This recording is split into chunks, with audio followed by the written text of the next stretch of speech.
Quand nous chanterons le temps des cerises et gai rossignol et merle moqueur seront tous en La radio fête. 102 109 Les sa belles publicité à Racaille ce auront la matin, comme tous les mardis folie en depuis quelques tête temps, et les avec amoureux du à la technique soleil au cœur. Jean-Christophe. Quand nous Bonjour à tous. chanterons le temps des cerises, sifflera Salut. bien mieux. Bonjour. Bonjour, c'est Patricia, notre invitée de ce matin, Patricia Dumès, peintre, qu'on accueille pour 1h30, dans une émission qui se pose des questions sur le statut de l'artiste, sur sa place dans la société. Voilà, on va essayer de développer un peu tout ça en posant des questions, en torturant, en câlinant notre jeune invité. Et avant de passer à l'attaque, on va écouter une petite musique, les Dogs de Troy von Balthazar.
Salut, vous êtes toujours sur Radio Libertaire, la radio sans Dieu, sans maître et sans publicité, la voix de la Fédération anarchiste.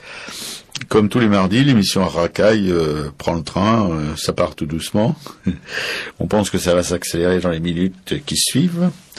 Donc aujourd'hui, je rappelle que l'artiste invité de cette prestigieuse émission s'appelle Patricia Dumez, peintre, qu'elle vit en Hollande. Elle travaille. Il paraît qu'elle est partie là-bas par amour, ce qui est magnifique, parce que bon, qu'on puisse s'exiler dans un pays aussi plat et plein d'eau, en Batavie, pour tout dire, faut vraiment un grand amour pour pouvoir se motiver comme ça. On peut aussi évoquer un petit peu notre invité de la semaine dernière, de la 3e d'Aracaille, Chloé Béguet, une jeune cinéaste et aussi dessinatrice, comme notre invitée précédente, celle-ci qui s'appelait Christine, et qui part donc après-demain pour le Brésil pour 3 mois, du côté de Recife, la ville peut-être la plus belle du Brésil, mais la plus craignos aussi. Et comme elle doit mesurer environ 1m55 avec des talons hauts et qu'elle n'ait pas quand même des épaules de catcheur, on lui souhaite bien du plaisir. Elle passera partout. Elle passera partout, oui, comme dit Igor, c'est sûr. Enfin bon, on espère qu'elle pourra faire vraiment beaucoup de croquis, beaucoup de crobards, qu'elle pourra faire son carnet de voyage, enfin qu'on lui laissera le loisir de le faire, qu'elle ne soit pas trop prise par les playboys brésiliens et leur musique ensorcelante. On lui souhaite donc, alors Chloé, si tu nous écoutes ce matin, bon voyage. Je crois qu'on peut pas en dire autre chose de plus banal. Oui, qu'elle ramène le coquillage. Qu'elle ramène des coquillages. Et puis un mec à la limite. Oui, enfin ça c'est pas obligatoire. Elle peut ramener aussi une nana. Tu sais, on part pour l'amour. Si on peut partir pour Hollande, il y a un Brésilien qui peut venir en France. Hein. Oui, je pense qu'on peut plus facilement trouver l'amour au Brésil qu'en Hollande. Oh.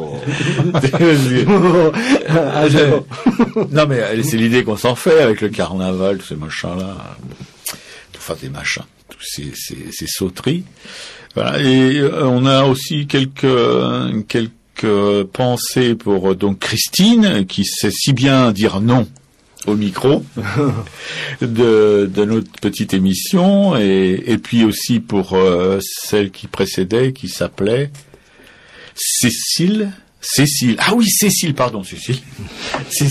Non, c'est l'âge, hein, Cécile. Puis mon stylo qui déconne, mince, ce truc. Et on fait un petit coucou à Odile. Et à Odile, oui, salut Odile, merci pour ta visite. On s'en est pas encore remis. Mais elle reviendra, nous l'a promis, elle reviendra le 27, je crois. Et elle reviendra spécialement pour cette émission, qui sera la 5e, la 6e, la 7e, la 8e, j'ai pas calculé, et puis comme au-dessus de 3, je suis pas vraiment fort.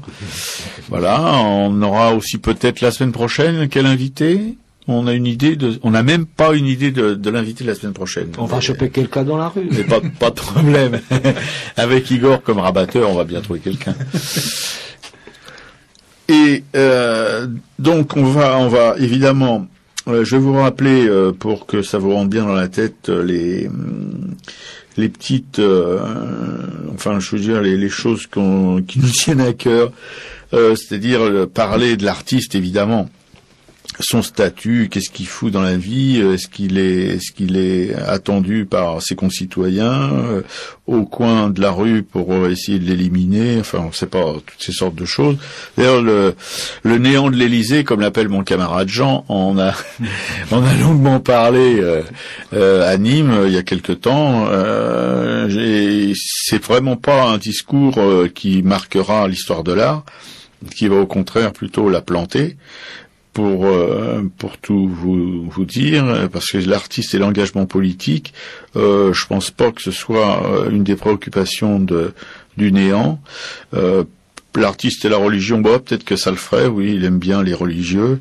L'artiste et la société, je pense pas que ça soit dans son petit carnet de bord. L'artiste et la science pour lui, c'est la science de l'entourloupe, alors peut-être de ce côté-là. L'artiste et l'autorité, ah oui, ça, l'autorité, il aime beaucoup.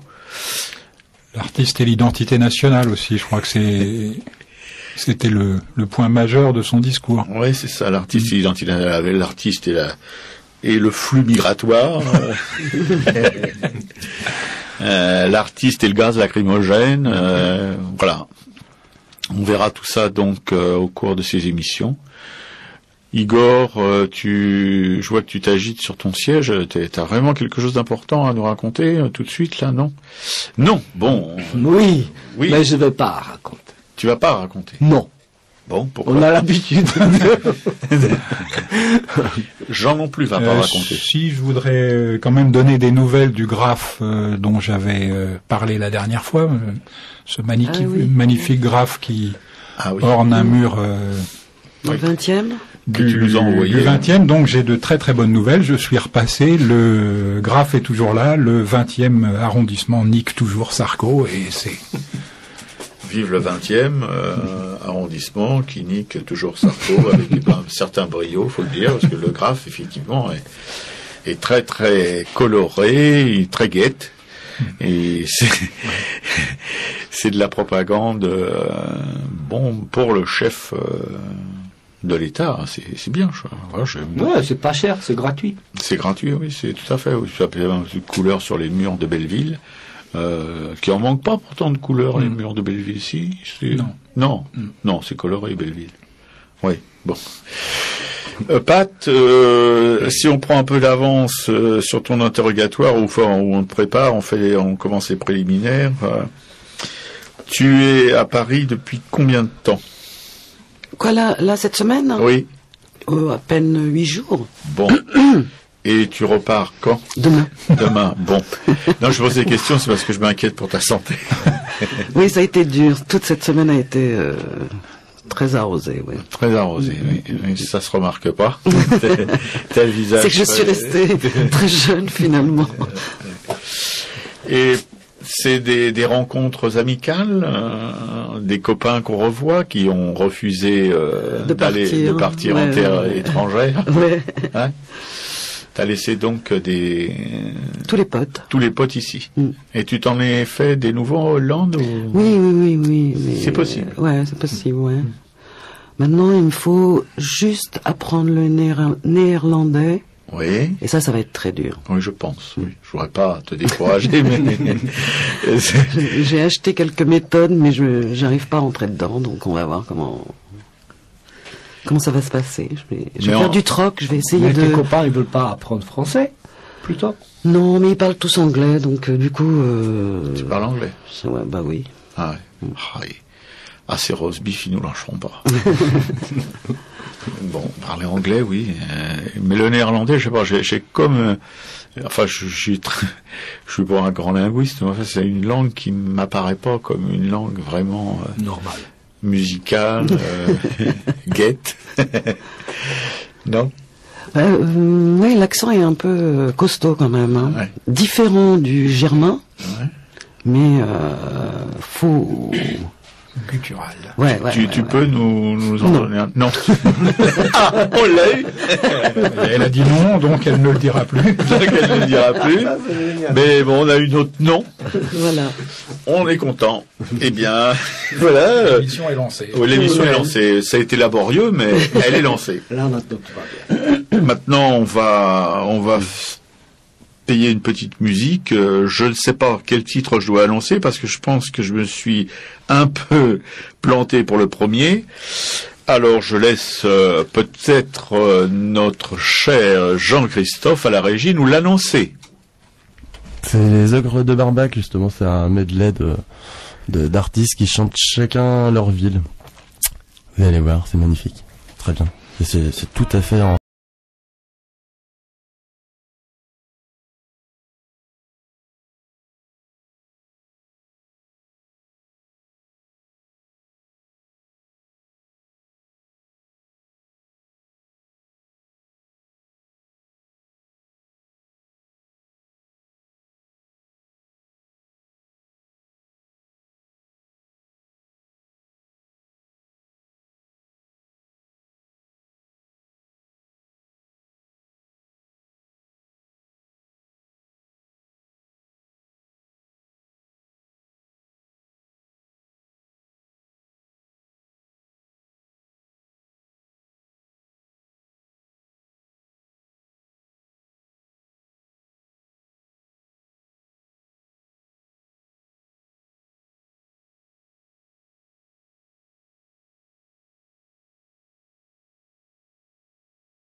extrait d'introduction à la psychanalyse de Sigmund Freud. Freud, c'est 1856-1939. Il existe un chemin de retour qui conduit de la fantaisie à la réalité, c'est l'art. L'artiste est en même temps un introverti qui frise la névrose. Animé d'impulsions et de tendances extrêmement fortes, il voudrait conquérir honneur, puissance, richesse, gloire et amour des femmes. Mais les moyens lui manquent de se procurer ces satisfactions. C'est pourquoi, comme tout homme insatisfait, il se détourne de la réalité et concentre tout son intérêt et aussi sa libido sur les désirs créés par sa vie imaginative, ce qui peut le conduire facilement à la névrose. Il faut beaucoup de circonstances favorables pour que son développement n'aboutisse pas à ce résultat, et l'on sait combien sont nombreux les artistes qui souffrent d'un arrêt partiel de leur activité par suite de névrose. Il est possible que leur constitution comporte une grande aptitude à la sublimation et une certaine faiblesse à effectuer des refoulements susceptibles de décider du conflit. Et voici comment l'artiste retrouve le chemin de la réalité. Je n'ai pas besoin de vous dire qu'il n'est pas le seul à vivre d'une vie imaginative. Le domaine intermédiaire de la fantaisie jouit de la faveur générale de l'humanité. Et tous ceux qui sont privés de quelque chose y viennent chercher compensation et consolation. Mais les profanes ne retirent des sources de la fantaisie qu'un plaisir limité. Le caractère implacable de leur refoulement les oblige à se contenter des rares rêves éveillés dont il faut encore qu'ils se rendent conscients. Mais le véritable artiste peut davantage. Il sait d'abord donner à ses rêves éveillés une forme telle qu'ils perdent tout caractère personnel, susceptible de rebuter les étrangers, et deviennent une source de jouissance pour les autres. Il sait également les embellir de façon à dissimuler complètement leur origine suspecte. Il possède en outre le pouvoir mystérieux de modeler des matériaux donnés jusqu'à en faire l'image fidèle de la représentation existant dans sa fantaisie et de rattacher à cette représentation de sa fantaisie inconsciente une somme de plaisir suffisante pour masquer ou supprimer, provisoirement du moins, les refoulements. Alors, en résumé, je dirais que pour Freud, grâce à ses dons particuliers, l'artiste donne, non seulement l'artiste donne forme à ses désirs les plus enfouis, mais qu'il permet, et ça me paraît encore plus important, qu'il permet aux autres hommes de jouir de leur propre fantaisie sans reproche et sans honte. Voilà, Freud est un des penseurs les plus importants du XXe siècle. Il a écrit des pages magnifiques sur l'art et sur les artistes. Il disait que la création artistique n'était pas le privilège de tous, que même chez les artistes, elle ne surgissait pas à tout moment, qu'elle avait ses fuites, ses saillies brusques, ses épanchements féconds. Vous pouvez trouver facilement dans la collection Connaissance de l'inconscient chez Gallimard un texte que Freud soi-même considérait comme sa plus belle œuvre écrite, un souvenir d'enfance de Léonard de Vinci. Même si sa construction, après avoir été saluée comme un tour de force, a ensuite été contestée, c'est un livre majeur, foisonnant, passionnant, que tout artiste qui se respecte devrait trimballer dans sa poche. C'est 3 fois noté, Jean. Mais je me découvre à travers ce texte. Je pensais pas que j'étais aussi important, que je pouvais faire des choses aussi grandioses et aussi avoir des fuites aussi catastrophiques. Non, c'est tout à fait, bien sûr. On va demander d'ailleurs à Pat ce qu'elle en pense aussi, si dans sa vie d'artiste, elle ressent ce que Freud évoque ou ce que Jean a évoqué en parlant de Freud. Non. Non. Bon, 2 fois non, même 3 fois, c'est extraordinaire. Là, je crois qu'on va battre d'accord. Non, je sais pas, moi je me sens pas une grande artiste en fait finalement. C'est pas. C'est rare pour une artiste de pas se sentir grand. Ouais. Déjà, je suis assez petite, tu as remarqué. Donc, mais ça, oui. Napoléon aussi était tout petit. Oui, était tout petit, mais il a fait de grandes choses. Oui. De grandes catastrophes, oui, c'est sûr. Bon. Non, mais ma première partie, enfin de vie à la maison des artistes, etc. C'était plutôt un compromis avec aussi un boulot de graphiste. Et donc du coup, on sait qu'on peint, on a cette capacité-là, mais elle est bouffée par parce qu'il faut manger tous les jours et donc prendre un autre boulot, quoi, finalement, à côté. Et ça, tu crois que ça enlève, enfin ça amoindrit cette espèce de qualité ou ces qualités Oui, je pense pour chercher et travailler, ouais. Ouais. Tu penses qu'un artiste, s'il veut vraiment s'exprimer comme un artiste, il doit exclusivement se consacrer à son art, mais pas se compromettre avec des... Oui. Concentré sur... Oui. Et pas avoir de soucis, de se dire, il faut que demain je travaille sur sur un autre boulot avec un autre média que... faire de l'édition ou de la pub ou je ne sais quoi, ce que j'ai fait pendant... Ou dans le bâtiment, par exemple. Oui, mais il y a des... Moi, je sais pas, je suis un petit peu moins catégorique que toi. Je dirais pas non 3 fois, même pas une fois.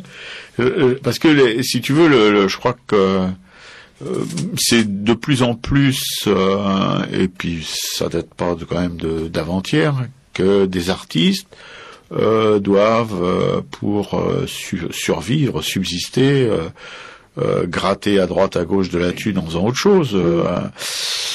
Je suis pas, enfin évidemment l'idéal c'est de ne faire comme on dit que ça, mais c'est de moins en moins possible, surtout pour la grande masse des artistes. Et alors à ce moment-là, si on dit ton triple nom. Je veux dire, donc il n'y a plus d'artistes.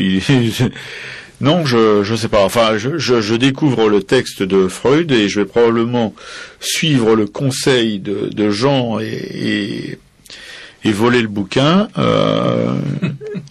parce que je crois qu'il dit des choses là qui semblent un petit peu extravagantes maintenant.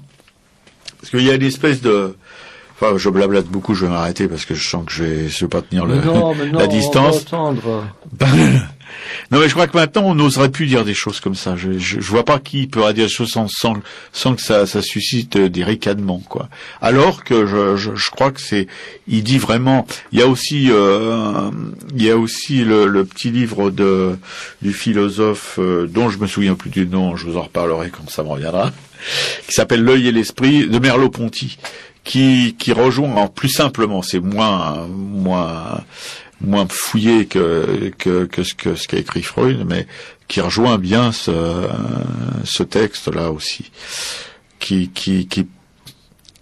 désigne l'artiste, qui le montre comme vraiment un être un petit peu exceptionnel à part. Voilà, il faut pas essayer de jouer les pauvres cons, on l'est pas forcément parce qu'on est artiste, quoi. Bon. Mais la question encore est où l'artiste commence à être, où il termine à être l'artiste. Donc on peut dire aujourd'hui je me réveille, j'ai une inspiration, donc bonjour, je suis un nouveau artiste au monde.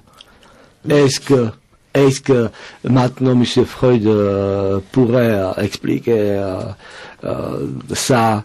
Je sais pas. Moi, je dis ça parce que je suis venu de Slovaquie pour savoir est-ce que je suis un artiste. Et puis on n'arrête pas à me dire que oui. Donc moi je pense que si moi je suis un artiste, donc tout le monde est aussi. Oui, il y a des gens, il y a des penseurs qui sont un peu dans ce trip. Moi je commence à me poser les questions qui sont un petit peu le contraire de tout ça, quoi. C'est pour ça que le texte que vient de citer Jean, ça m'intéresse vraiment. Pat, je vais après la pause musicale qui va survenir dans quelques minutes, je te poserai des questions sur tes conditions de travail en Hollande. Tu as un peu évoqué là avec cette histoire. Non, je suis pas une artiste parce que je fais autre chose. Bon, ta vision du statut de peintre, bah oui, c'est un petit peu la vision, c'est pas ce que tu ressens. Tu viens un petit peu nous l'indiquer. T'es peintre, mais voilà, t'es peintre, t'es praticienne, mais t'es pas artiste. Bon, c'est un point de vue. Et comme tu es exilé en terre batave, dans ces plaines mouillées, nous dire si par rapport aux artistes franchouillards, c'est mieux ou c'est moins bien, ou voilà, qu'est-ce qui est bien, qu'est-ce qui est moins bien. Tes rapports avec donc ton taf. Ils ont un salaire déjà là-bas, les artistes. Hein. Ah ouais. Salaire, c'est un statut. Ouais. Ah oui, c'est un statut. Un salaire qui de quoi? Bah ils ont un salaire. C'est-à-dire qu'on les paye tous les mois pour l'État l'État. Ouais. Igor se demande pourquoi il est venu en France.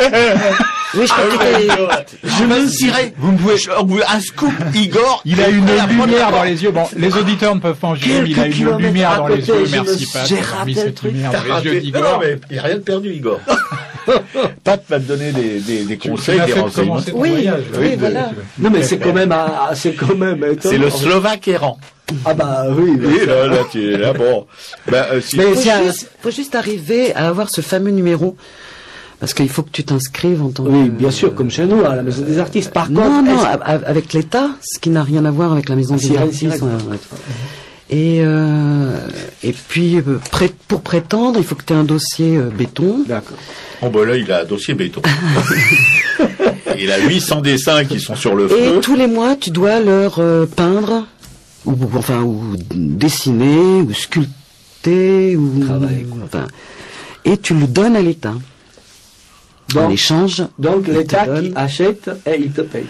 Ils achètent, c'est-à-dire qu'ils te le mettent après dans une grande galerie d'État. Enfin, il y en a plein partout, dans toutes les villes.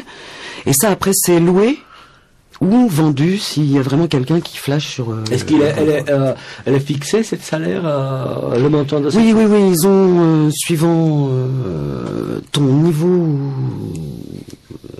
professionnel, en fait. qualification. Voilà, tu as une...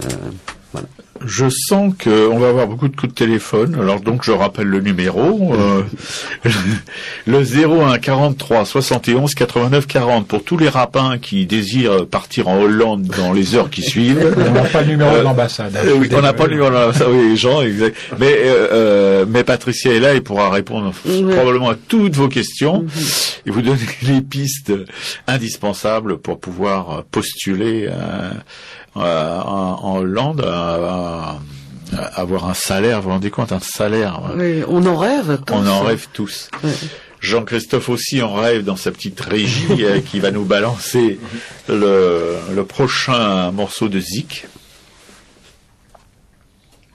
Donc, C'est Hyper Clean. Je sais pas si vous connaissez Hyper Clean, mais c'est très simple. Un super groupe parisien en ce moment.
De vie, histoire d'artiste, pour Pat Dumez que nous recevons aujourd'hui, histoire de barbouilleur, Giovanni Bellini. Bellini, c'est 1425-1516. C'est l'histoire d'un jeune homme qui déposa par un beau matin son destin entre les pattes d'une mouche commune d'Europe et qui s'en trouva fort aise. Je vais vous raconter ça. La scène se passe en avril 1453. Le jeune homme qui se presse dans les rues de Venise est assez fébrile. Il faut dire qu'il est fou d'amour et qu'il va jouer sa vie en un instant. Arrivé Riva del Ferro, il frappe à une lourde porte. Un domestique en livrée vient lui ouvrir la porte, la porte en question, et l'introduit auprès de son maître. Le jeune homme se jette immédiatement aux pieds du bourgeois, sans attendre, et lui dit « Écoutez, depuis que mon regard a croisé celui de votre fille Ginevra, je ne dors plus, j'en ai perdu le boire et le manger, et si j'en crois la lueur que j'ai vue dans ses propres yeux, je ne lui suis pas indifférent, je vous supplie d'oublier qui je suis, d'oublier qui vous êtes, et de me donner votre fille à marier. » Et le bourgeois lui répond « Mais je n'ai pas ce genre de préjugés, je me moque totalement de qui tu es, de ce que tu fais, mais il y a une vertu que je place au-dessus de toutes les autres, c'est l'art. Et j'ai décidé que je ne donnerais ma fille à marier qu'à un très grand artiste. Je sais que tu es peintre, mais ton père n'était que le modeste Jacopo Bellini. Toi-même, tu travailles dans l'atelier de Da Fabriano que je tiens pour un peintre tout à fait sommaire. Et le grand artiste, là, excuse-moi, mais il est très très loin. Suis-moi, je vais te montrer quelque chose. Et il l'emmène au dernier étage du palazzo, dans lequel il a aménagé un immense atelier. C'est sous les toits. Au centre de cet immense atelier, il y a un chevalet en bois verni magnifique, énorme. Et sur ce chevalet, il y a une immense toile qui est protégée par un drap. Ça tombe juste sous un puits de lumière situé au centre de la pièce. Il s'approche du chevalet, il tire sur le drap et apparaît là une des peintures les plus pompiers de l'histoire. Il s'est représenté lui-même, ce grand bourgeois, assis sur un cheval en train de se cabrer. C'est d'une platitude invraisemblable, enfin il n'y a aucun relief, aucune vie et tout, et il lui dit voilà, le jour où tu seras capable de produire un tel chef-d'œuvre, je te donnerai ma fille à marier. À ce moment-là, le domestique rentre dans la pièce et lui dit « Maître, on vous demande en bas une livraison, il faudrait que vous puissiez venir apposer votre seau. » Alors le bourgeois dit au garçon « Attends-moi, j'en ai vraiment pour 2 minutes, attends-moi ici, je remonte. » 2 minutes après, effectivement, le grand bourgeois est de retour. Il voit que le garçon est allé dans le coin opposé, au-delà de la toile, il est allé feuilleter des livres dans la bibliothèque. Donc il se dirige vers le garçon, il passe devant la toile. Et là, c'est la catastrophe. Il y a évidemment la toile, en fait, le drap protégeait la toile parce que la peinture était encore fraîche. Il y a une mouche qui s'est agrippée, qui s'est posée sur la cuisse du cheval. En plus, c'est une espèce d'énorme jambon dans un bel aplat de ocre. Il y a cette mouche en plein milieu qui est là et qui gigote à essayer de s'extirper de la peinture. Donc il est catastrophé. Il commence d'abord par souffler. Il souffle sur la mouche, rien à faire. Elle est là, elle agite les ailes, mais il n'y a rien à faire. Elle a vraiment les pattes prises dans la peinture. Il se rappelle à ce moment-là qu'il a une pince qui lui sert à enlever les poils de pinceau. La peinture, il va chercher ça, il cherche à enlever la mouche, et là, c'est le miracle. La mouche n'est pas prise dans la peinture, elle est peinte. Qu'est-ce que c'est que ce prodige? C'est toi qui as fait ça? Il demande au garçon, mais j'ai jamais vu une chose pareille, c'est un miracle, cette mouche. Et effectivement, la mouche, d'autant plus vivante que c'est à peu près la seule chose qui vive dans ce tableau. Alors on ne sait pas comment as-tu réalisé ça, et on ne sait pas exactement ce que le garçon lui a répondu, mais on sait que la qualité de cette mouche peinte en 2 minutes comme ça, en 2-3 coups de pinceau, elle était animée d'une telle vie qu'il a donné au jeune homme sa fille a marié, il a pu épouser sa belle Ginevra, et ils ont vécu très heureux, et ils nous ont fait tout un tas de petits Bellini. C'est une grande...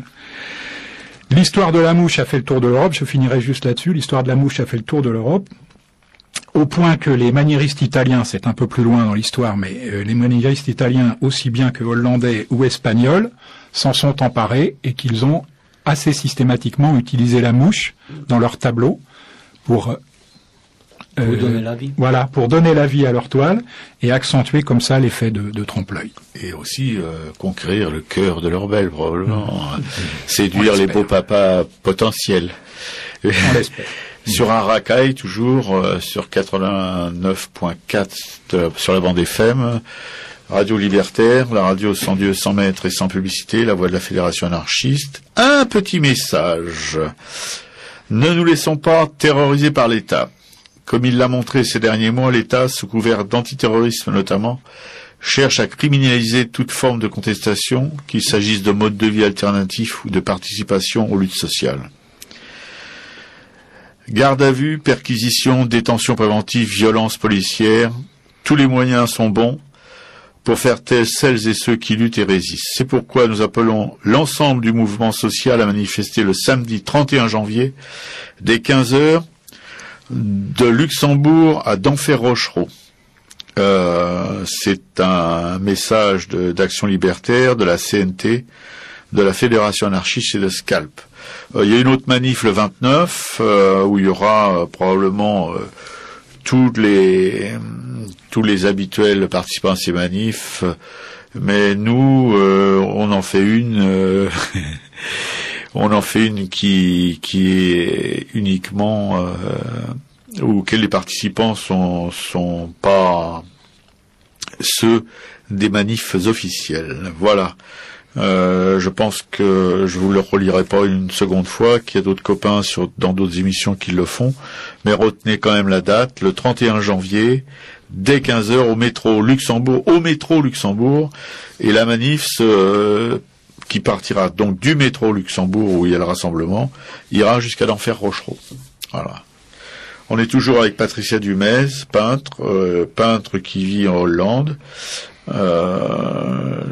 On va lui donc poursuivre et essayer d'approfondir les questions, enfin pas les questions, mais ce qu'elle a à dire ou ce qu'elle pense de ce statut d'artiste et particulièrement de son statut d'artiste en Hollande. Elle nous a parlé tout à l'heure, elle a évoqué brièvement qu'en Hollande on pouvait toucher de la thune de l'État. Sans rien faire.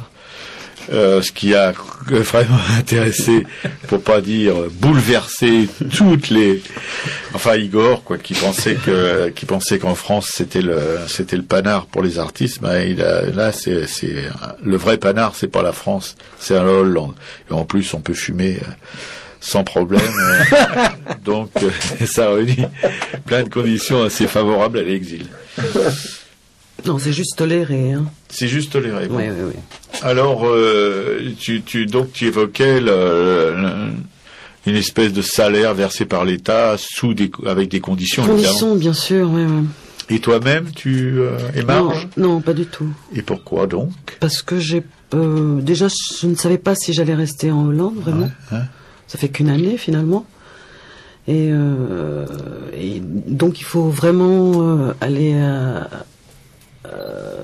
en mairie, remplir des dossiers, etc., et dire qu'on habite là vraiment. Là, moi, pour l'instant, c'était savoir si tu restes. Enfin, tu sais pas, l'amour, c'est. Oui. C'est si volatile. Et un bouquet de violets.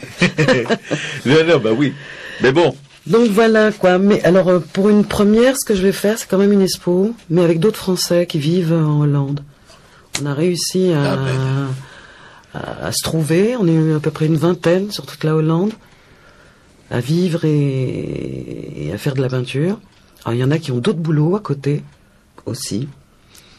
En fait, il y a quasiment que moi qui n'ai pas de boulot en Hollande à part peindre et on se monte une expo au mois de mai à côté de Amsterdam. D'accord. Tous ensemble. Oui. Et voilà quoi. Autrement, les Hollandais, enfin les peintres, les artistes hollandais, eux, quand tout va bien pour eux, c'est comme ici, hein, ils n'ont pas besoin d'aller se mettre en galerie d'État, enfin, et ils vendent bien.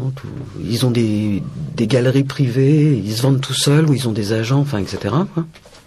Et les autres, qui sont une majorité, on arrive, c'est des grands halls de peinture.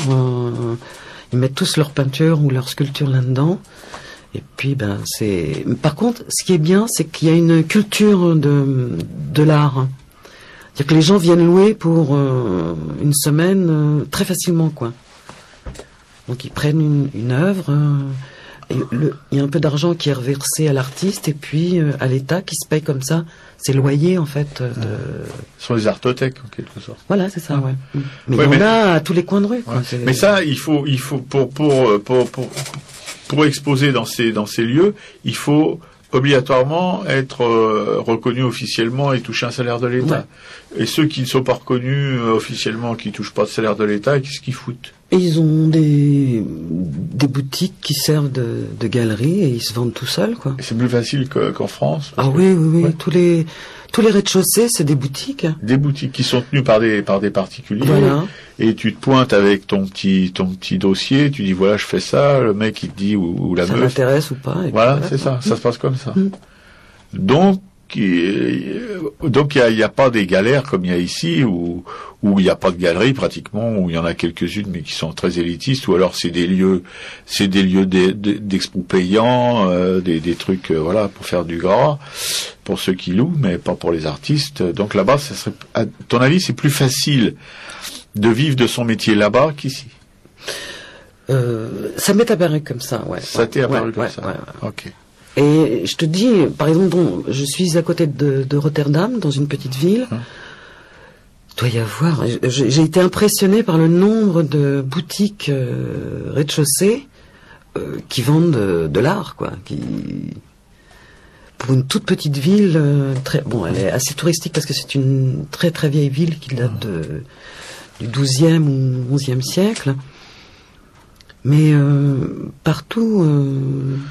Et t'as une idée, parce que tu disais que les Hollandais, apparemment, ils achètent plus facilement, ils sont pas effrayés par l'achat d'une peinture ou la location d'une peinture. T'attribues ça à quoi?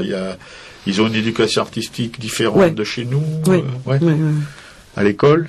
Oui, complètement. Et puis, il y a des après-midi, il y a des centres d'art ou de culture, en fait, où c'est très peu cher par exemple, ça doit être 1 euro l'après-midi, où il y a des gens qui dispensent leur savoir-faire et tout ça. Et on voit tous les mômes y aller, enfin, ils ont des activités artistiques sans commune mesure à ici, quoi. C'est pas cher. Moi, je vois, par exemple, pour faire une activité ici, un môme, il faut vraiment verser la thune, pour faire des cours de dessin ou de musique ou je ne sais quoi, faut vraiment avoir de l'argent, quoi. C'est pas que là-bas, non, pour quelques euros, on se fait il y a des trimestres entiers de. Puis ils vont dans les musées, c'est gratuit. Toutes les écoles, ils trimballent et on voit de tout petit jusqu'à. Les musées sont gratuits uniquement pour les scolaires ou c'est pour les scolaires. Et autrement, moi j'ai acheté la carte annuelle, donc c'est 25 euros. Et il y a des expos gratuites où on paye qu'1 euro ou 2, suivant si c'est une collection privée ou un truc comme ça, quoi. Ah, d'accord. Moi, j'ai une carte Vélib, ce serait peut-être une suggestion à faire pour essayer de la Noé, que sur la puce, je veux bien qu'ils me mettent l'entrée à toutes les expos. Ouais. D'accord. Parce que oui, celle de la Maison des Artistes, ça joue pas, hein, cette j'ai carte, essayé plusieurs fois. Moi aussi, je pense essayé. que la plupart des artistes de la Maison des Artistes cotisent d'ailleurs pour ça, principalement pour avoir l'accès gratuit. Moi, je n'ai encore jamais rencontré un musée où on connaisse même la Maison des Artistes. Alors, oh si, quand même. Quelle mauvaise langue, mais c'est pas possible. Je le dis comme je le pense. Oui, tu dis comme tu le penses. Et comme je l'ai vécu. Ouais. Puis en plus, il faut dire que on n'a pas besoin de la carte de la Maison des Artistes pour entrer gratuitement dans les musées. Il y a un formulaire dont je connais pas le nom, mais en tout cas, les gens qui sont contre cette carte ou qui est un petit peu comme une espèce d'appel à la thune, voilà. Mais normalement, les artistes, ils peuvent rentrer gratuitement dans les musées sans cette carte-là. Il suffit d'avoir un chose de l'administration, je sais plus quel formulaire exactement. Donc voilà. Puis moi, je me suis caché au Louvre quand j'étais encore à la rue, quand il y avait de la pluie en hiver, etc., etc. Grâce à cette carte, je me suis caché au Louvre et j'ai resté les journées entières. Le Louvre, je le connais vraiment bien. J'ai beaucoup dessiné au Louvre. En début, j'avais besoin apprendre les visages douloureux, etc. Donc, j'ai dessiné beaucoup de têtes de Christ au Louvre, d'après les statues, d'après les peintures. Donc, peu à moi, comme un sans-abri, la carte de la MDA, elle m'aide beaucoup. Donc, il faudrait suggérer à la MDA qu'elle distribue la carte à tous les sans-abri de Paris, parce que ça peut leur servir. Ils peuvent au moins aller coucher au Louvre. Au moins aller au chaud, c'est coucher classe, au Louvre. François Belphégor, quand même, qui rentre les couloirs la nuit. J'espère, enfin, si le message est entendu, s'ils nous écoutent, sur les artistes, voilà, pourquoi pas, hein, ça serait une bonne action.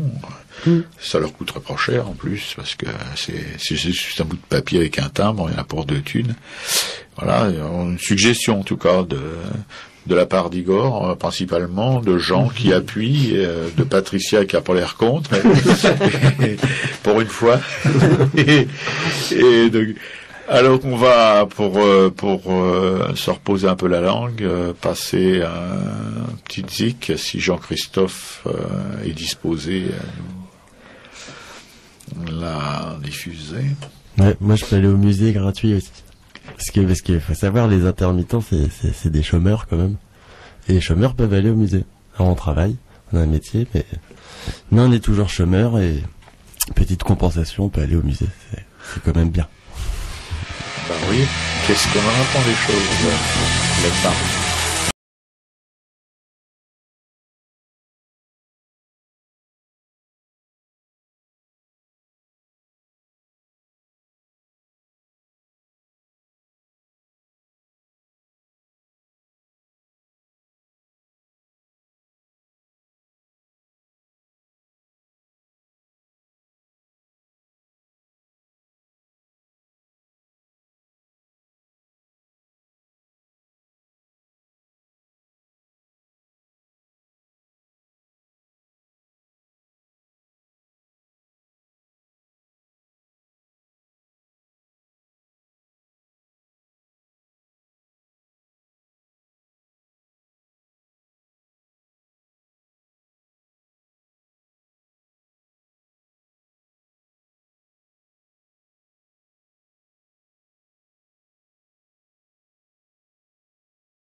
Cette petite histoire parisienne a été créée pendant le tournage d'un film documentaire pour Arte, sur lequel j'ai participé.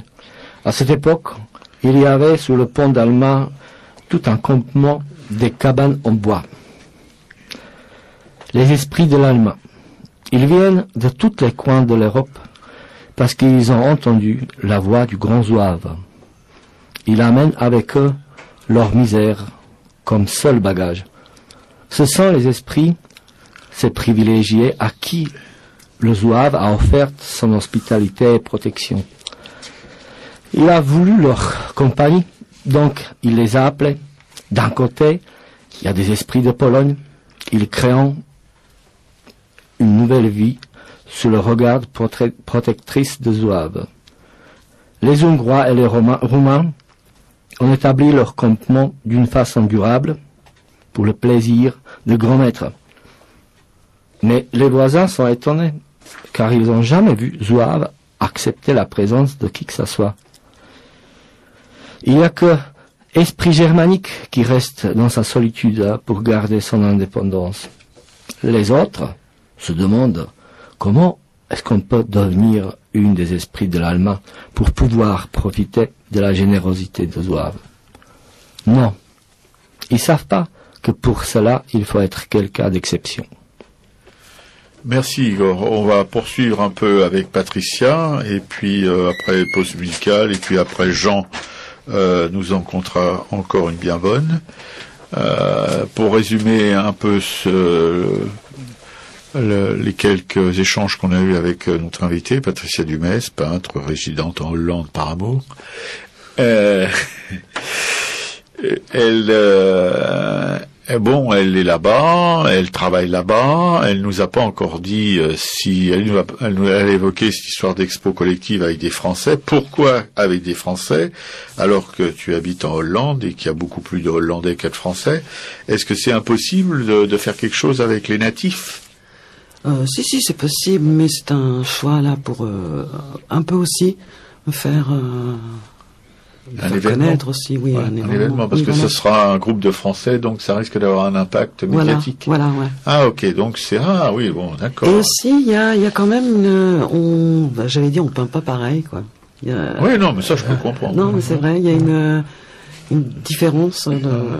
C'est-à-dire que il y a la légèreté française et la lourdeur hollandaise. Non, ils n'ont plus de sabots depuis longtemps. Ils n'ont plus de sabots depuis longtemps, je suis content de l'apprendre. Ah oui, donc c'est parce que là je me disais bon, alors ouais, voilà, c'est parce que moi j'ai vécu 25 ans dans un trou du cul du monde, et où effectivement aussi là les seuls gens que je fréquentais étaient comme moi des relégués, mais les autochtones on n'avait aucun contact possible avec eux, quoi. Mais c'était en France française, bien de chez nous. Alors je me dis que si ça se passe bien chez nous comme ça, pourquoi pas en Hollande, que les Hollandais qui nous mettent à l'index, non?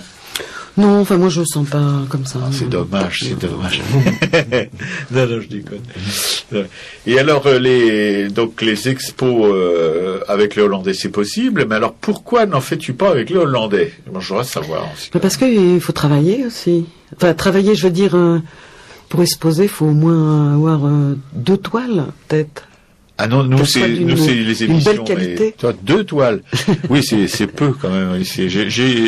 Il y a une réflexion de Robert Roll qui disait, on lui posait la question, et avec les marchands, comment ça se passe?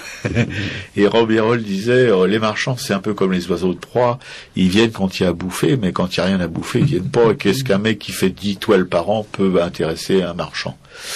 Voilà, il faut produire beaucoup pour intéresser les marchands, mais tu fais plus de 2 toiles par an, quand même. Oui, bien sûr. Non, mais je veux dire, il y en a qui valent pas le coup, que je ne sens pas à mettre en pâture, quoi. Ouais. Faut travailler, Et donc tu travailles pas? Je peins vachement à la maison, ouais. Alors tu travailles, donc? Oui, je travaille beaucoup, mais je pense que il faut aussi le vouloir de faire une expo et de dire tiens, je vais aller avec mes toiles, montrer tout ça à une galerie ou. Ouais. Faut être content de soi, faut se dire ça a marché, je sais pas. Enfin, il y a. Ah, c'est là donc qu'on permet d'introduire la seconde question, ou la troisième, ou la quatrième, je n'ai plus le compte dans la tête, des rapports que les artistes ont ou n'ont pas, justement, avec les gens qui s'occupent de vendre les œuvres. Parce que un artiste crée, mais je pense pas que ce soit le mieux pour vendre.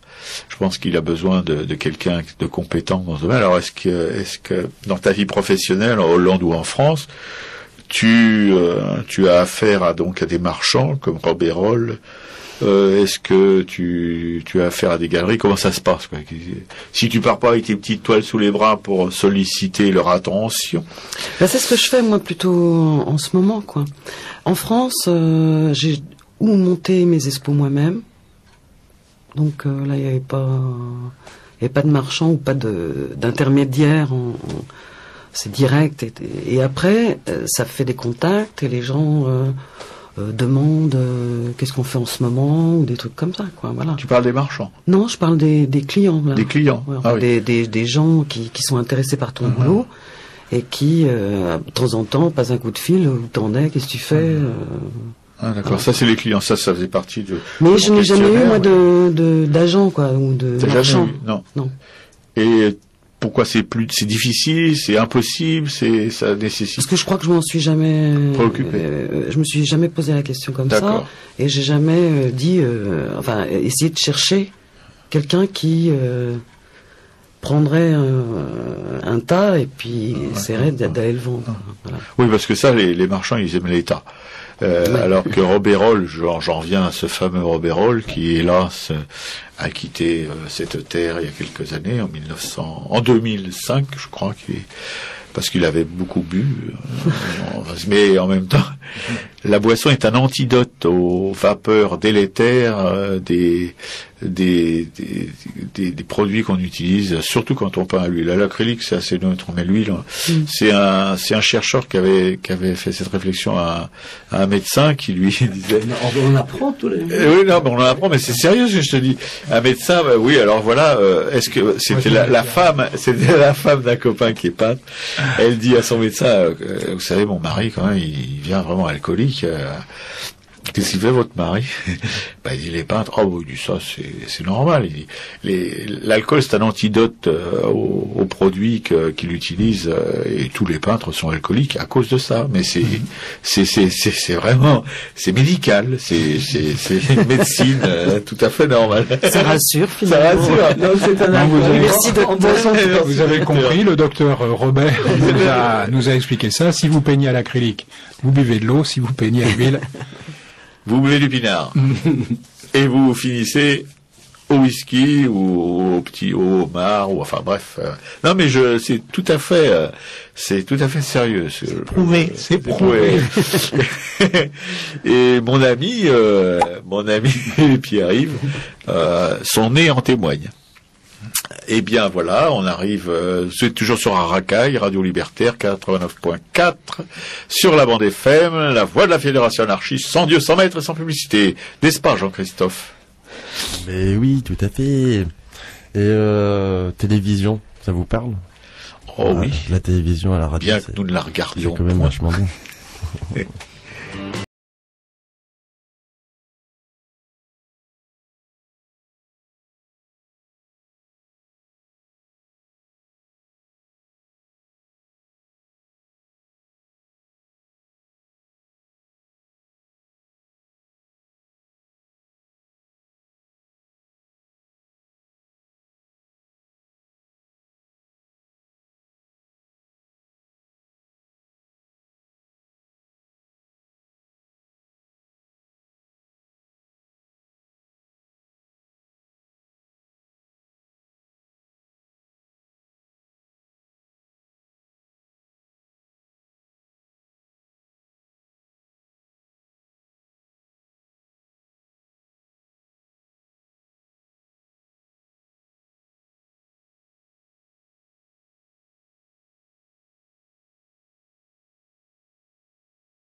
De vie, histoire d'artiste, histoire de scribouilleur, Maxime Alexandre. Maxime Alexandre, c'est 1899-1976. Il n'est pas très connu, hein, c'était un électron libre du mouvement surréaliste. C'était un schizophrène élégant, je vais dire, qui a toute sa vie a été déchiré entre ces deux langues, l'allemand et le français, entre l'expressionnisme allemand et le surréalisme français, entre le catholicisme et le communisme. Il a été tour à tour journaliste, professeur de lettres, traducteur, écrivain, dessinateur. Je sais pas si j'ai dit que c'était un juif alsacien. C'est souvent assez compliqué. Il a changé dans sa vie de lettré nomade, il a changé 35 fois de domicile. Il était tout à fait inclassable et il est resté inclassé. Un pur symbole de liberté. Le surréalisme ne nourrissant pas son homme, entre les deux guerres, enfin ne nourrissant pas son homme, surtout le sien, entre les deux guerres, il a accepté de quitter son Alsace natale pour rejoindre l'université de Stuttgart en Allemagne, où on lui proposait le poste de professeur de français. Et donc un beau jour, voilà notre Maxime Alexandre qui monte dans le train, passe la frontière, et puis un peu après la frontière, avant d'arriver à Karlsruhe, il y a une petite ville pas très loin de la Forêt-Noire, enfin des débuts de la Forêt-Noire qui s'appelle Rastatt. Le train se met à ralentir, et à ralentir vraiment très très fort. Donc Maxime Alexandre met la tête à la fenêtre pour savoir un petit peu ce qui se passe, et au moment précis où il met la tête à la fenêtre, le train passe devant un passage à niveau, et là au passage à niveau, il y a une garde-barrière, une ravissante blonde, tout à fait gironde, à la peau bien rose. Il a un coup de foudre monumental. Et il a pas réfléchi, il a baissé totalement la vitre. À cette époque-là, on pouvait baisser complètement la vitre dans les trains, et il a sauté.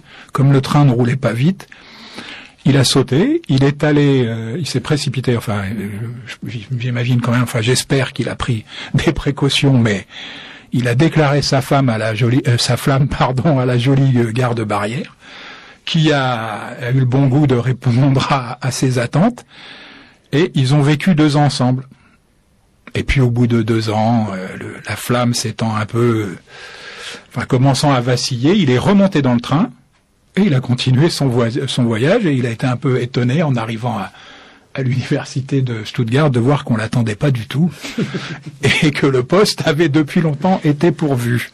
Donc il est reparti un peu penaud dans son Alsace comme ça. Alors j'avais envie en fait de poser la question à chacun de nous, enfin à chacune des personnes présentes ici. Est-ce que vous pensez que vous seriez capable d'en faire autant? De sauter du train?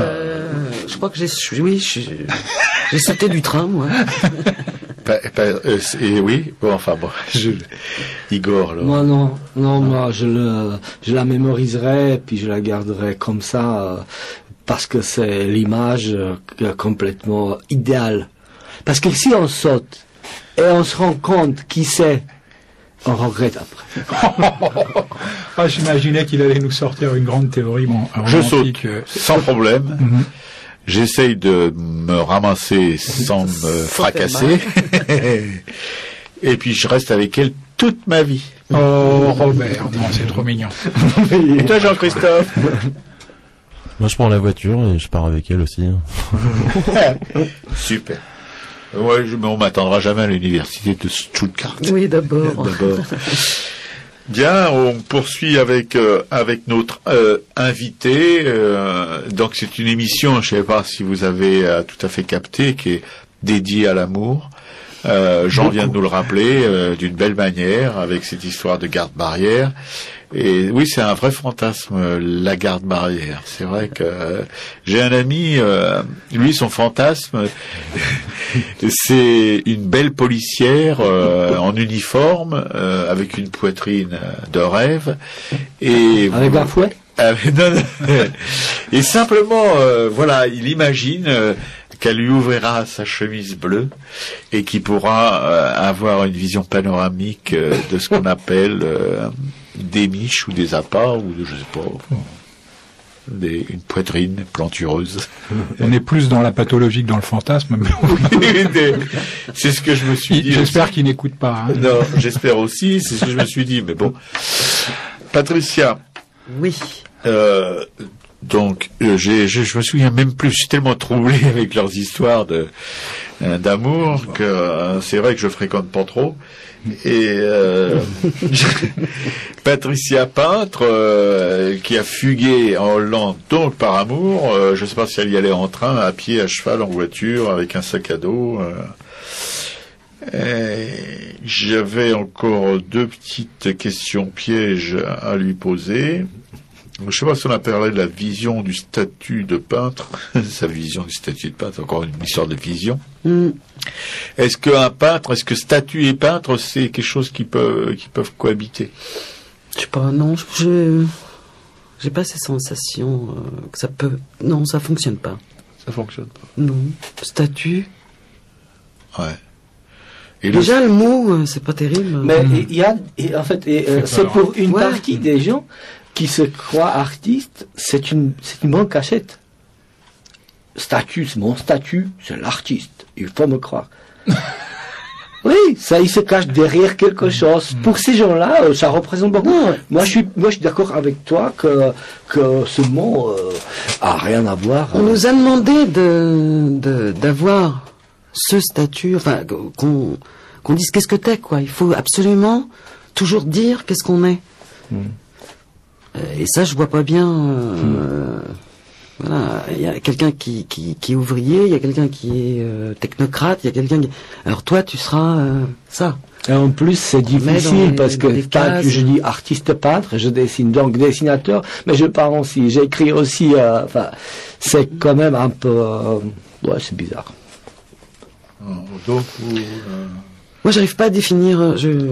Non, c'est pour ça qu'on pose la question. On cherche à savoir s'il y a quelqu'un qui passera ici, qui sera soumis à ces pressions. Mes parents ont cru au statut. Ouais. Parce que c'était rassurant, quoi. Oui, ça rejoint ce que dit Igor. Hein. Voilà. Ça rassure les autres, hein, pas forcément toi, puisque après, de toute façon, t'es... Ouais, d'accord. Et là, c'est très bien parce que la dernière, de mes dernières interrogations, c'est de parler de tes révoltes, tes espoirs, comment tu regardes la vie, s'il y a des choses qui t'indignent, des choses qui te plaisent, des choses, voilà, lesquelles, voilà, en France, ailleurs, dans le monde, en Hollande, près de toi, loin de toi. Je crois que le monde est dans le même pétrin, tout partout. Là, c'est le pétrin décrit par un artiste. Est-ce que c'est un pétrin qui est différent de celui des citoyens lambda? C'est le même? Non, c'est le même. Pardon? Qu'est-ce que tu dis, Jean? Celui des boulangers. Celui des boulangers. Non, c'est le même? Bah oui, je pense. Oui, quand tout le monde est dans la merde... Et pourquoi? Qu'est-ce que tu appelles la merde pour tout le monde? C'est... Tu travailles plus pour avoir moins, enfin... L'argent, la précarité, oui.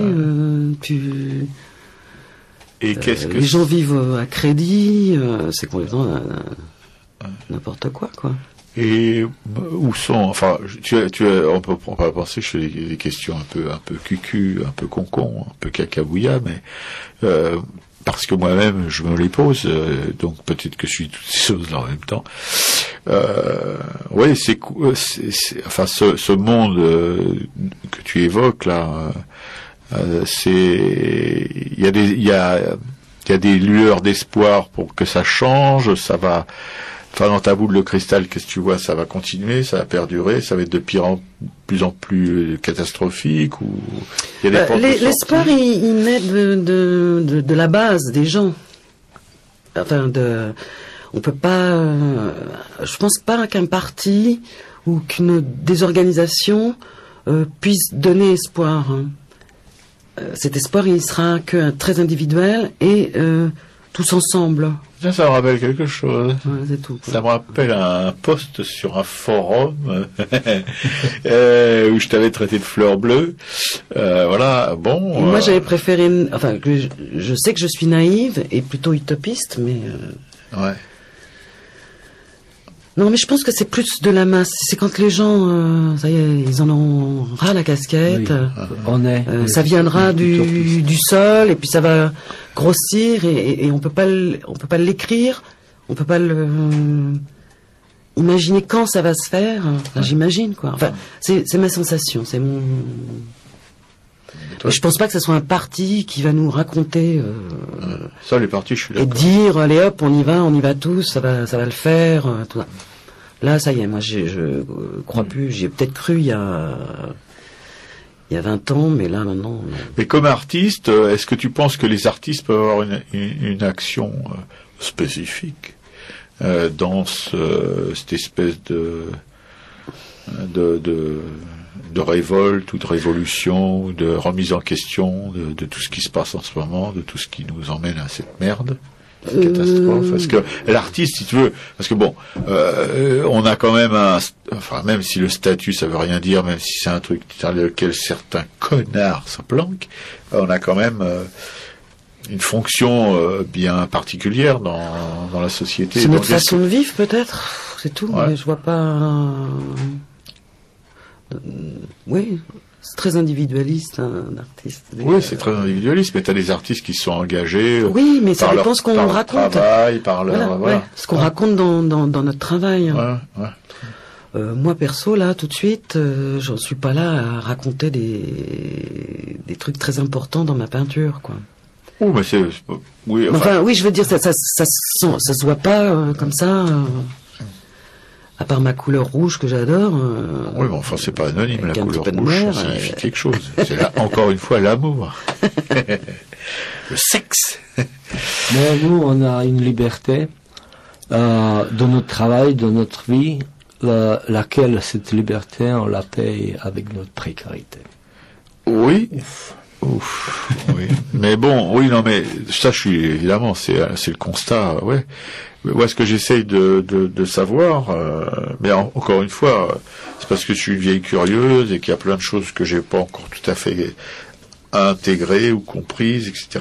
C'est, bon, on est révolté, Patricia est révoltée par ce qui se passe, elle trouve que c'est, bon, vraiment, puis elle n'est pas la seule autour de cette table, ni à la régie, mais une fois qu'on a fait le constat, une fois qu'on a dit qu'on espérait que la masse prendrait conscience de tout ça et puis qu'elle irait au charbon, une fois qu'on a dit ça, les choses sont toujours en place. Absolument, puis elles sont pas prêtes de bouger.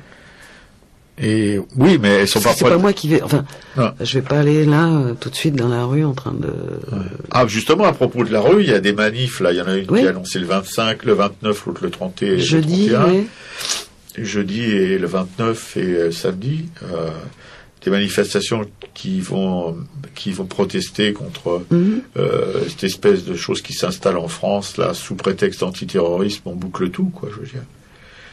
Alors là, pour une chose concrète comme ça, est-ce qu'un artiste peut avoir un regard différent? Différent, non, il ira à la manif s'il a envie. Il ira à la manif s'il a envie, voilà. Bon, donc on fait partie de la société. Absolument, je crois. Ouais, et on n'a pas de rôle particulier à y jouer. Bah si, le sien. Enfin, ce qu'on est. Tout le monde, d'ailleurs, chaque individu, j'imagine, a son rôle, a envie de faire quelque chose s'il a envie que ça bouge, que ça change, ou d'avoir sa vision et on la donne aux autres. Et est-ce que ça peut se traduire par notre travail? C'est-à-dire, bon, toi tu fais j'ai vu tes peintures qui sont très colorées mais qui n'ont pas comme ça quand on les regarde, Patricia Dumais se dit pas, allez tous aux barricades, on va les foutre en l'air. Est-ce que dans l'œuvre d'un artiste, c'est possible de déroger un petit peu à ce qui son travail habituel et de prendre des positions plastiques, je veux dire, de créer une œuvre particulière qui sera un épisode dans son parcours artistique, Oui. mais C'est faisable, oui. Bah, si l'envie est là et plus que tout d'essayer de montrer, enfin, ou de dire graphiquement ce qu'on a parce sur le cœur. Il y a un grand artiste comme Courbet qui a complètement ignoré, si tu veux, la révolution industrielle, par exemple. Alors on peut se poser des questions. Un mec comme ça qui était impliqué, qui était un grand pote à Proudhon. D'ailleurs Proudhon aussi, il a complètement zappé parce que c'était des bourgeois provinciaux. Courbet, fils d'un grand propriétaire terrien, etc. Et c'est des gens qui ont complètement zappé le début de la révolution industrielle, le prolétariat misérable, etc., etc. Ils n'ont dans leur œuvre que travaillé sur le monde paysan, ou voilà, des choses intéressantes, ou des prises de position contre la religion. Un peu dans les peintures de Courbet où tu vois trois curés qui reviennent d'une bamboula ou je sais pas d'où, qui sont complètement pétés sur la route. Mais enfin, je crois qu'il y a une œuvre de Courbet qui est même pas terminée où il a peint un peu la ville avec ce qui s'y passait, etc. Mais tous les deux. Alors, je veux dire, aujourd'hui, ici en France, ou même dans l'art d'une manière plus général, avec des gens comme Jeff Koons, comme dit notre néant. Jeff Koons, comme dit le néant de l'Élysée. Je signale que le néant de l'Élysée, c'est une production Jean. Il a un grand studio où il produit ce genre de... Le néant de jardin. Ça dépend de mon humeur. Le néant de jardin ou le néant de l'Élysée. Parce qu'à part Jeff Koons et Martin Hirsch et Fabre, pas d'Églantine, l'autre. Qu'est-ce qu'on peut trouver dans leur travail? Un appel à la révolution, ou quelque chose qui bouleverse notre manière de regarder le monde, ou qui nous en donne envie de changer les choses, par exemple, non? Ouais, mais j'ai pas travaillé là-dessus, quoi. Plutôt travailler sur mes sensations à travers.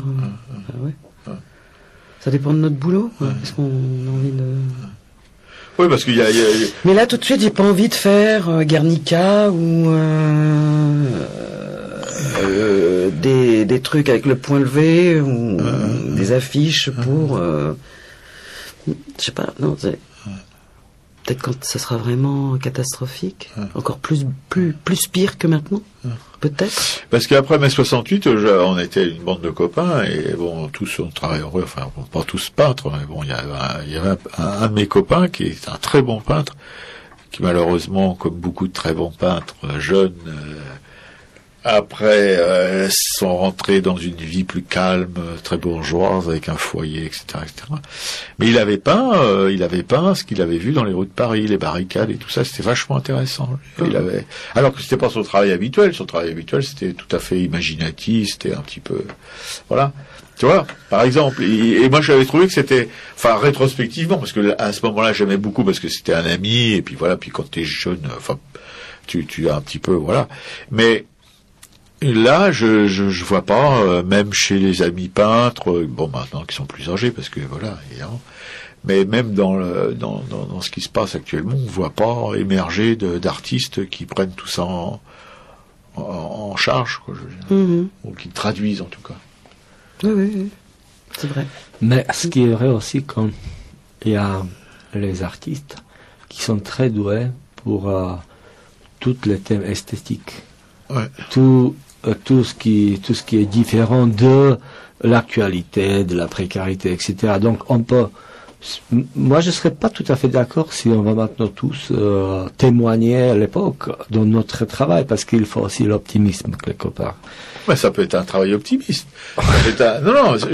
On peut proposer, si tu veux, par la peinture, par la musique, par l'écriture, par la poésie, par la danse, tout ça, on peut proposer pas des solutions, mais proposer des œuvres qui en s'appuyant sur ce qui se passe maintenant, peuvent donner l'espoir de quelque chose de meilleur, quoi, tu vois. Ouais. D'ailleurs, on va parler à propos de ça, d'expositions dont Jean a préparé une petite liste Parce que comme il nous reste que quelques minutes, je sais pas ce qui devait se passer après. Il y avait encore une histoire, Jean ou... Oui, mais est-ce que j'ai le temps ou est-ce que je la garde pour la prochaine fois? Ouais, peut-être que tu la gardes pour la prochaine fois. Je vais la garder pour la prochaine fois. Et nous faire part de ton... C'était une histoire pour Igor et pour Jean-Christophe, une histoire à la fois d'intermittent et de SDF. Pas pour la prochaine fois. Non, parce qu'il doit nous donner, il doit nous parler du liste d'expo. Bon. Il faut qu'on salue notre invité. Et puis, donc, oui, 2 expos à ne pas manquer, puisque j'ai lu un texte de Freud aujourd'hui, une expo, au musée Rodin, La Passion à l'œuvre. Rodin et Freud collectionneurs. C'est 79 rue de Varennes, dans le 7e arrondissement de Paris, et ça court jusqu'au 22 février 2009. C'est assez c'est très à la mode, ces expos comparés, mais c'est vraiment très intéressant. On voit à quel point ils avaient dans le choix, ce sont des objets antiques, ils étaient tous les deux passionnés par les objets antiques.